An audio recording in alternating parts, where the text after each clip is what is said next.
Viete, čo spája nacistické gestapo s organizáciami, ktoré dnes hovoria, že chránia ľudí pred sektami? Priama línia. To nie je metafora. V roku 1921 vzniklo v Nemecku apologetické centrum. Znelo to nevinne. Ochrana pred sektami. Ale o 12 rokov neskôr ho gestapo oficiálne ocenilo a začalo s ním úzko spolupracovať. Prečo? Lebo mali perfektný systém. Vytvárali zoznamy nepohodlných, náboženských menšín, politických oponentov, všetkých slobodomyselných ľudí a odporcov totalitného režimu. Predstavte si to ako továren na etikety. Stačí niekoho nazvať sektárom a rýchlo prestane byť človekom v očiach spoločnosti. Nálepka ho odsúdi skôr, než otvorí ústa. Zbavíte ho práv bez súdu, bez dôkazov.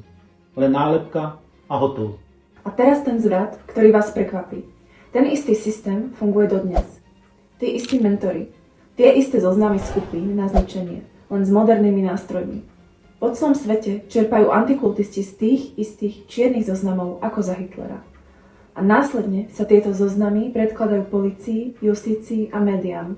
V roku 1933 to bolo otvorené zlo. Dnes sa to volá ochrana.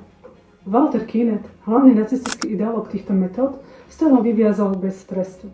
Stal sa profesorom teológie a svoje know-how odovzdával ďalším generáciám. Jeho študenti dnes učia nové vlny antikultistov. Táto továreň nikdy neprestala vyrábať. Nacizmus sa len premenoval na antikultizmus.